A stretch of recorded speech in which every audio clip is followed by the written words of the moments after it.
मेरा नाम सीमा है और मैं 28 साल की एक बेहद स्मार्ट औरत हूँ। एक प्राइवेट कंपनी में मैनेजर हूँ। पति भी एक मल्टीनेशनल कंपनी में बड़ी पोस्ट पर है, पर उनकी टूरिंग जॉब है, इसलिए अक्सर घर से बाहर ही रहते हैं। अब जब पति घर से अक्सर बाहर रहते हैं, तो मेरे पास अपनी आग को बुझाने का कोई दूसरा चारा नहीं था, न ही मेरी ऐसी कोई इच्छा थी कि बाहर किसी से कोई अपना ऐसा संबंध बनाऊं। वक्त बीतता गया। एक दिन हमारा एक भतीजा, इनकी बहन का लड़का रोहन, जो 22 साल का था और गांव में रहता था, काम ढूंढने मुंबई आया और हमारे ही घर में रुका।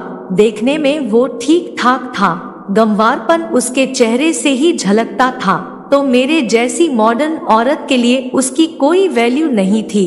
मैंने उसे कभी भाव नहीं दिया।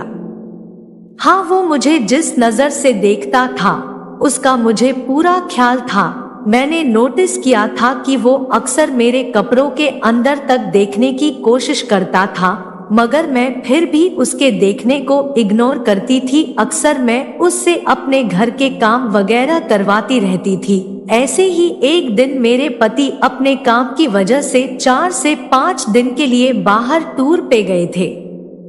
शनिवार का दिन था। घर आकर मैंने देखा फ्रिज में सब्जी नहीं थी, तो सोचा कि चलो जाकर ले आती हूँ। वैसे भी मौसम खराब हो चला था, आसमान में गहरे बादल छा रहे थे, बारिश हो सकती थी, तो मैंने बारिश से पहले ही बाजार से सामान लाने का फैसला किया और झट से बेडरूम में गई। मैंने ऑफिस के कपड़े बदले, एक टॉप और कैपरी पहनी, चश्मा उठाया और जैसे ही जाने लगी, फिर सोचा कि सब्जी कौन उठाएगा, तो रोहन को आवाज लगाई। स्कूटी निकाली, उसे पीछे बिठाया और मार्केट की ओर चल दी। रास्ते में जाते जाते मुझे ऐसा एहसास हुआ जैसे रोहन, जो पीछे से मेरे साथ सटकर बैठा था, उसके और मेरे बीच कोई लकड़ी का डंडा आ गया हो, पर यह लकड़ी का डंडा पहले तो नहीं था। मुझे समझते देर न लगी, मगर मैं तो उसकी चाची लगती हूँ। फिर यह भी सोचा कि चाची तो हूँ, पर जवानी चाची मामी को नहीं जानती। इसी कशमकश में मार्केट आ गई। हमने मार्केट में बहुत सारी सब्जी और सामान खरीदा और वापस घर को चल पड़े। अभी थोड़ी दूर ही गए थे कि जोरदार बारिश शुरू हो गई। बारिश के साथ तेज हवा भी चल रही थी। 1 मिनट में ही हम भीग गए। पहले सोचा कि कहीं रुक जाती हूँ, मगर फिर सोचा नहीं और स्कूटी दौड़ा दी। मगर इस बारिश और ठंडी हवा ने तो मेरी कंपी छुड़ा दी। जब ठंड लगी तो मैंने रोहन से कहा, अरे बड़ी सर्दी है यार, थोड़ा सा पास होकर बैठ जा, साथ में सटकर। रोहन पीछे से बिल्कुल मेरे साथ चिपक गया। मैंने महसूस किया, थोड़ी ही देर में मुझे एक लकड़ी का मोटा डंडा बिल्कुल अपने कूल्हे से सटा हुआ लगने लगा, मगर अब मुझे इससे कोई प्रॉब्लम नहीं थी। मेरे दिल एक शैतानी खुराफात ने जन्म ले लिया था। मैंने सोच लिया कि आज रात मैं इस गंवार से अपनी प्यास बुझाऊंगी।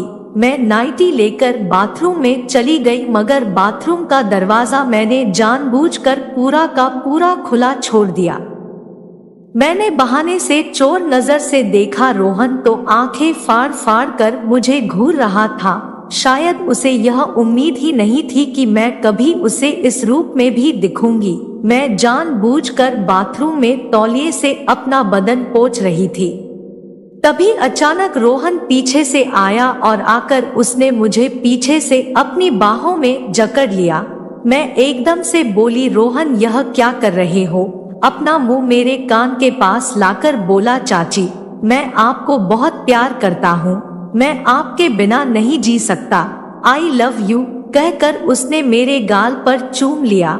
मैं अपने आप को उसकी पकड़ से छुड़वाने की कोशिश तो कर रही थी, मगर यह कोशिश सिर्फ दिखावा भर था, क्योंकि मुझे इस सब में मजा आ रहा था। मैंने अपने दोनों हाथ से वॉश बेसिन पर टिका कर सहारा ले रखा था। जब मैंने विरोध करना बंद कर दिया तो रोहन ने मुझे अपनी तरफ घुमाया और मेरे चेहरे को अपने हाथों में पकड़ लिया।